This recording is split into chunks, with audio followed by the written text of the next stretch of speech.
उसके माध्यम से धातुओं का निष्कर्षण किस तरीके से जो है वो किया जाएगा। तो यहाँ पर देखो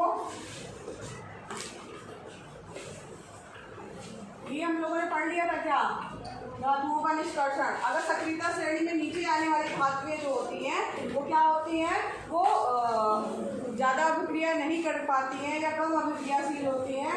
तो ऐसा होता है कि जब ऐसे में क्या होता है कि वो ऑक्साइड केवल बहुत ज़्यादा होगा तो वो ऑक्सीजन से जुड़ करके ऑक्साइड बना लेंगी, ठीक है। तो इन धातुओं के ऑक्साइड को जो है अब उनको चूँकि ज़्यादा क्रियाशील है नहीं और बहुत है तो हवा से या ऑक्सीजन के साथ फिर क्रिया कर लिया है या उसका सल्फाइड आयस्क के रूप में अगर मालूम मिल रही है तो उनको केवल गर्म कर दिया जाएगा, तब भी जो है उनका जो है धातु का निष्कर्षण संभव हो पाएगा या हो जाएगा। जैसे कि अगर हम बात करें कि HgS जिसको सिनाबार कहा जाता है वो एक मरकरी का अयस्क है।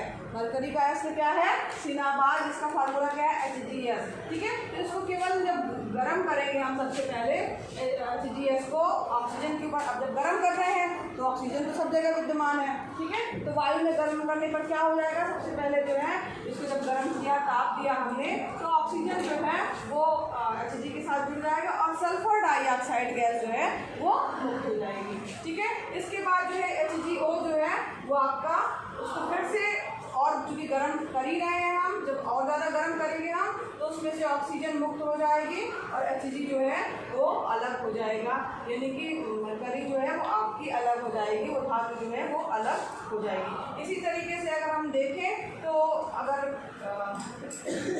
Cu2S जो है यानी कि कॉपर का जो सल्फाइड है तो इसको कैसे अलग किया जा सकता है इसमें से कॉपर को, तो इसको भी हम क्या करेंगे, गर्म करेंगे। तो ये जो है इसमें जो है Cu2S जो है इसको जब हम गर्म करते हैं ऑक्सीजन क्योंकि उपस्थित है तो ये ऑक्सीजन जो है वो सल्फर को लेकर के सल्फर डाइऑक्साइड गैस बना लेगा और Cu2O जो है वो आपके पास में मिलेगा और इसको जब फिर से ज़्यादा गर्म किया जाएगा तो इसमें दोबारा ऑक्सीजन नहीं जुड़ेगी, इसमें जो है जो कॉपर सल्फाइड है, ठीक है, तो ये इसके साथ में अभिक्रिया करेगा तो फिर सल्फर डाइऑक्साइड गैस निकल जाएगी और कॉपर जो है वो अलग हो जाएगा, सॉलिड यानी S लिखा, यानी जो इसकी अवस्था क्या है, ठोस की अवस्था है, G यानी गैस की अवस्था है। अब यहाँ पर जो सक्रियता श्रेणी में ये अभी क्या था, जो सक्रियता श्रेणी में नीचे आ रही थी, अब जो बीच में आ रही है धातुएं उनको किस तरीके से हम निष्कर्षण उसका कर सकते हैं, उसमें से किस तरीके से धातु को प्राप्त कर सकते हैं। तो यहाँ पर देखिए जो बीच वाली धातुएं हैं जैसे कि आपका हो गया आयरन, जिंक, लेड, कॉपर, तो इनकी अभिक्रियाशीलता क्या है, क्योंकि अभी ये बीच में पाए जा रहे हैं तो उसका मतलब है कि इनकी अभिक्रियाशीलता भी क्या है, मध्यम है, ठीक है। और ये जो प्रकृति में पाए जाएंगे ये ऑक्साइड और सल्फाइड के रूप में पाए जाएंगे, यानी इनमें या तो ऑक्सीजन जुड़ा होगा, सल्फाइड या कार्बोनेट के रूप में पाए जाएंगे, या तो सल्फर जुड़ा होगा, ठीक है, या तो कार्बोनेट जो है वो जुड़ा होगा। अब इनको किस तरीके से हम जो है अपचयित कर सकते हैं, कैसे इसमें से धातु जो है प्राप्त कर सकते हैं, तो जो धातु का सल्फाइड और कार्बोनेट है, ठीक है, उसको सबसे पहले क्या किया जाएगा, उसके ऑक्साइड में परिवर्तित किया जाएगा और इसके बाद जो है ऑक्साइड में जब परिवर्तित कर दिया जाएगा इसके बाद जो है उसमें से जो है वो धातु हमारी प्राप्त हो जाएगी। तो यहाँ पर अगर मान लीजिए सल्फाइड है, ठीक है, सल्फाइड अयस्क है, तो उसको वायु की उपस्थिति में अधिक ताप पर गर्म कर दिया जाएगा तो ऑक्साइड में वो बदल जाएगा और ये प्रक्रिया आपकी क्या कहलाएगी, भर्जन की प्रक्रिया कहलाएगी, ठीक है। यानी कि गर्म करना, तेज आंच पे गर्म करना जो है वो क्या हो गया आपका, अधिक टेम्परेचर पे गर्म करना, भट्टी में गर्म करना क्या कहलाएगा आपका, भर्जन, ठीक है। तो यहाँ पर सल्फाइड जो है उसको वायु की उपस्थिति में जो है गर्म करेंगे, ये आपको क्या कहलाएगा, भर्जन। अब बात करें कार्बोनेट की, तो कार्बोनेट अयस्क क्या होगा, तो सीमित वायु यानी अपर्याप्त वायु, यानी वायु जो है वो कम है, तो यानी कि इसको जब गर्म करेंगे अधिक ताप पर लेकिन ऑक्सीजन जो है वो ना के बराबर है तो ये ऑक्साइड में बदल जाएगा और ये क्रिया क्या कहलाएगी, निस्तापन की अभिक्रिया कहलाएगी। यहाँ देखो भर्जन और निस्तापन बताया जा रहा है।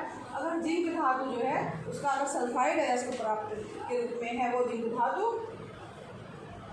जिंक सल्फाइड के रूप में है, ठीक, तो उसको जो है हम क्या करेंगे, ऑक्सीजन की उपस्थिति में तेज ताप पर गर्म करेंगे और भट्टी में तो जिंक ऑक्साइड बनेगा।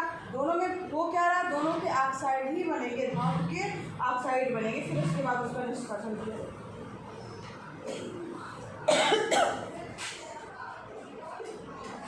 तो यहाँ पर देखो इसको गर्म कर देंगे जब हम भट्टी में, तो यहाँ पर जिंक ऑक्साइड प्राप्त हो जाएगा जो सॉलिड रूप में होगा और सल्फर डाइऑक्साइड गैस के रूप में है वो निकल जाएगी। अब अगर मान लीजिए आपकी ये जिंक धातु जो है वो कार्बोनेट के रूप में प्राप्त हो रही है, आपके पास में कार्बोनेट के रूप में मिल रही है, तो उसको हम उसमें से कैसे निकालेंगे? तो पहले उसको हम ऑक्साइड प्राप्त करेंगे। ऑक्साइड प्राप्त करने के लिए क्या करना है, इसका निस्तापन करना है। निस्तापन कैसे होगा? ऑक्सीजन की कम मात्रा में उपस्थिति में जो है इसको क्या किया जाएगा, गर्म किया जाएगा। तो यहाँ पर जिंक ऑक्साइड होगा, कार्बन डाइऑक्साइड गैस जो है क्या हो जाएगी, आपकी मुक्त हो जाएगी। दोनों अब यहाँ पे आप समझ में आया दोनों चीज़ें। अब इसके बाद क्या किया जाएगा, कार्बन जैसे उपयुक्त अपचायक का प्रयोग करके धातु ऑक्साइड से धातु को प्राप्त कर लिया जाएगा। अब यानी जो हमारे पास में सीधे बैठो बेटा, जिंक ऑक्साइड दोनों में प्राप्त हुआ, ठीक है, जिंक ऑक्साइड दोनों में हमें प्राप्त हो गया है। कब? अगर सल्फर के रूप में जुड़ा है तब भी हम भर्जन की प्रक्रिया करके जिंक ऑक्साइड प्राप्त करेंगे। अगर कार्बोनेट के रूप में है तो भी हम क्या करेंगे, निस्तापन की प्रक्रिया करके जिंक ऑक्साइड प्राप्त करेंगे। अब उस जिंक ऑक्साइड में से जिंक कैसे प्राप्त होगा, तो कार्बन जैसे अपचायक का प्रयोग करेंगे हम और धातु ऑक्साइड से जो है तो धातु को हम प्राप्त करेंगे। जैसे कि जिंक ऑक्साइड है, कार्बन के साथ में अभिक्रिया करेगा, उसको गर्म किया हमने, ठीक है, कोयले में, और तब हमें जिंक प्राप्त हो गया जो कि सॉलिड की अवस्था में रहेगा और कार्बन मोनोऑक्साइड गैस के जो है वो कार्बन जो है उसमें से अलग हो जाएगा, ऑक्सीजन को लेते हुए, यानी ऑक्सीजन उसका हट जाएगा, खाली जिंक धातु में प्राप्त होगी, ठीक है। अब यहाँ पर जो है इसी प्रक्रिया के द्वारा जो है हम धातु को अलग कर सकते हैं। अब धातुओं को उनके यौगिक से प्राप्त करना भी जो है वो अपचयन प्रक्रम है, और जो कार्बन जिसको कि कोयला कहा जाता है उसका उपयोग कर धातु ऑक्साइड जो भी ऑक्साइड है उसको धातु में हम अपचयित करते हैं। इसके अलावा जो है हम विस्थापन की अभिक्रिया करके भी जो है का उपयोग करके भी जो है वो धातुओं को जो है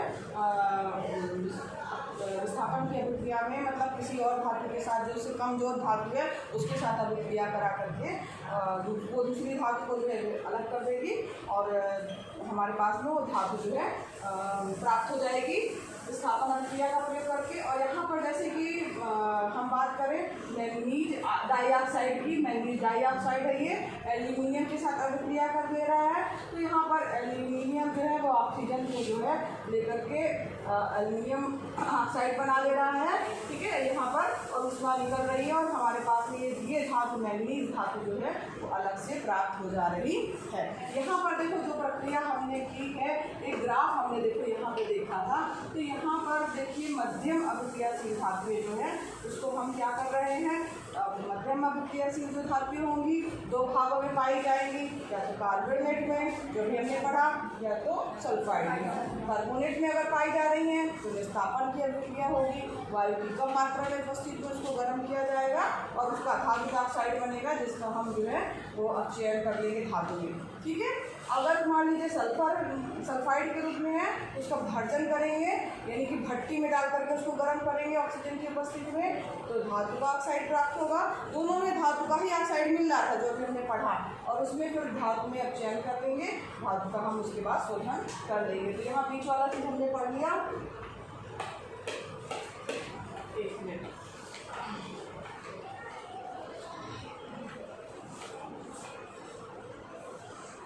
इसी तरीके से यहाँ पर विस्थापन की अभिक्रियाएं जो होती हैं वो अत्यधिक ऊष्मा क्षेपी होती है, उसमें ऊष्मा निकलती है, ठीक है, यानी वो गर्म हो जाता है जो पदार्थ जो अभिक्रिया करने के बाद, जिसमें सर्जित ऊष्मा की मात्रा इतनी अधिक होती है कि धातुएं जो होती हैं वो किस अवस्था में आ जाती हैं, गलित अवस्था में प्राप्त होती है। यहाँ पर वास्तव में आयरन ऑक्साइड जो दिया है Fe2O3 के साथ एल्यूमिनियम की अभिक्रिया का प्रयोग जो है वो रेल की पटरी एवं मशीनी पुर्जों की दरारों को जोड़ने के लिए किया जाता है। अब वो धातु क्या हो गई, गल गई, गलने के बाद वो जहाँ पे दरार होगी वहाँ पे वो पहुँच के भर जाएगी ना, लिक्विड फॉर्म में आ गई तो वहाँ तक पहुँच जाएगी, थोड़ी देर बाद वो ठोस हो जाएगी, तो उसकी दरारें क्या हो जाएंगी, भर जाएंगी। किसकी दरारें, जो आपकी रेल की पटरियों के बीच में डराते हैं। ठीक है, तो यहाँ पर या मशीनी कोई पुर्जा है उसकी दरार को जोड़ने के लिए जो है किया जाता है। तो ये प्रक्रिया जो है वो क्या कहलाती है, थर्मिट अभिक्रिया कहलाती है। थर्मिट अभिक्रिया भी प्रश्न आ सकता है आपका कि थर्मिट अभिक्रिया क्या है। एक चित्र भी बना हुआ था यहाँ पर, ये देखो ये रेल की पटरी को जोड़ रहा है। ठीक है, जोड़ने के लिए थर्मिट उपकरण कर रहा है, उसमें इतनी ज़्यादा ऊर्जा निकल रही है कि इतनी ज़्यादा ऊर्जा निकल रही है कि वो धातु क्या हो जा रही है, गल जा रही है, और गल करके जहाँ पे दरार है वहाँ पे भर जा रही है, उसका ठोस हो जाएगी तो दरार आपकी भर जाएगी। अब सक्रियता श्रेणी में सबसे ऊपर धातु है, उनका किस प्रकार से निष्कर्षण होगा, तो यहाँ पर जो है वो आयन के अभिक्रियाशीलता श्रेणी में सबसे ऊपर जो धातुएं हैं वो अत्यंत अभिक्रियाशील होती हैं, और इसकी जो सबसे ऊपर वाली धातु है उसका किस तरीके से निष्कर्षण होगा उसको हम कल पढ़ेंगे। जितना आज पढ़ाया गया वो आपका होमवर्क है, थोड़ा एक बार रिवाइज करके कॉपी में नोट करके आइएगा।